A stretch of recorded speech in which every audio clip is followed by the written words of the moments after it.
שלום לכם צופים יקרים. במסגרת נצור לשונך מרע, היום נסביר מיהו בעל לשון הרע.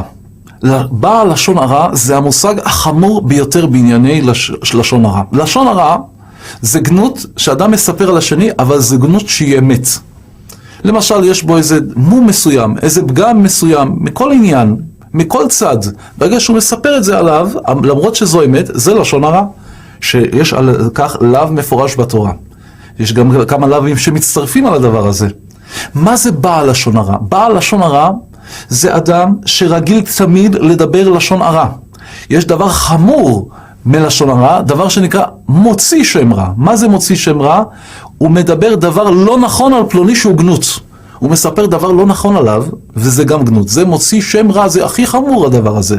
החמור ביותר מכל האיסורים של לשון הרע זה המוציא שם רע.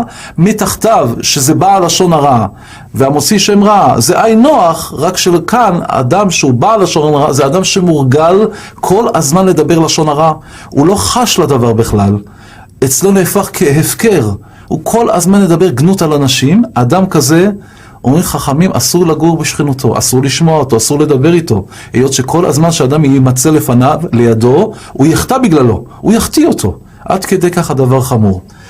מוות וחיים ביד הלשון. מעשה ממלך פרס שחלה. כך מובא בילקוט שמעוני. חיפשו הרופאים איך לרפא אותו, מצאו שיש רק דבר אחד שיכול לרפא אותו, להביא לו חלב של לביאה. אם ישתה חלב של לביאה, זה יבריא אותו. מי זו הלביאה? בת זוגו של האריה. מי יעז להגיע לג'ונגל, איפה שהאריות שם, להביא חלב של לביאה? לביאה זה סכנת חיים. הציע שם המלך לכל הממלכה שלו, הגיע איזה אדם אחד אמיץ, אמר לו, כבוד המלך, אני צריך 10 עזים, תן לי 10 עזים, אני מביא לך חלב של לביאה. יצא לדרך עם 10 עזים הללו, ואז התחבב שם בסבך של עצים, מצא לביאה אחת עם הגורים. עכשיו היא מסוכנת מאוד, בעיקר ליד הגורים. מה הוא עשה? ביום הראשון שלח עז אחת לכיוון הלביאה. היא ראתה עז, קפצה עליה, ואז טרפה אותה, הביאה לגורים את האוכל. למחרת עוד עז, ואז זה הדרך. מה רואה הלביאה? שמאותו סבך של עצים מגיע כל יום עז. פתאום נגלה, ביום החמישי-שישי נגלה האדם הזה אליה. והיא שמה לב שהוא שולח לה את העזים. ואז ביום השביעי, השמיני, הוא מתקרב אליה עוד צד, עוד צד. בעז העשירית הגיע אליה, ובפחד גדול, ברעדה, חלב אותה. לקח את אותו קנקן של חלב, חזר לכיוון הארמון. בדרך, מרוב העייפות, כאותם ימים, התעייף ביותר, נרדם. פתאום רואה אותו אדם שהאיברים שלו מתווכחים אחד עם השני. הרגליים אומרות, אילו לא אנו, מי היה מוליך אותו לכיוון היער? הידיים אומרות, אילו לא אנו, מי היה חולב את הלביאה? העיניים אומרות, אילו לא אנו, מי היה מראה לו את הדרך? פתחה הלשון ואמרה, אילו לא אני, מי היה מדבר עם המלך? ישר גערו בה האיברים. את לא מתביישת? איך את פותחת את פיך בכלל? איפה את נמצאת? בתוך חושך, אפילו עצם אין בך. בלשון אין עצם. היא גם בתוך חושך. נפגעה הלשון, אמרה להם, אני אראה לכם, אל תדאגו. איך שמגיע האדם הזה למלך, אמר לו, כבוד המלך, הבאתי לך חלב כלבתה. כלבתה?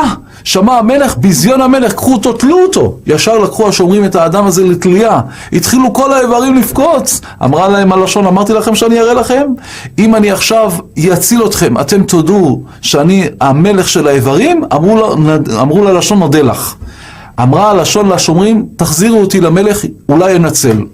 חזר למלך אותו אדם, אמר לו, כבוד המלך, למה שלחת אותי לתלייה? אמר לו, כך, חלב כלבתה, זה בזיון המלך. אמר לו, כבוד המלך, כלבתה זו מילה נרדפת ללביאה, לביאה, כלבתה אותו דבר, אי נוח. אמר המלך, כך הדבר טעם עברי וכך ניצל. מפה אמרו חכמים, מוות וחיים ביד הלשון. לכן אדם שכל הזמן מורגל בלשון הרע, כדאי לו לשנות את כל מהלך חייו. ואדם שנמצא ליד אדם כזה, כדאי להיזהר ממנו, על ידי כך הוא מחטיא אותו. שומר פיו ולשונו, שומר מצרות נפשו.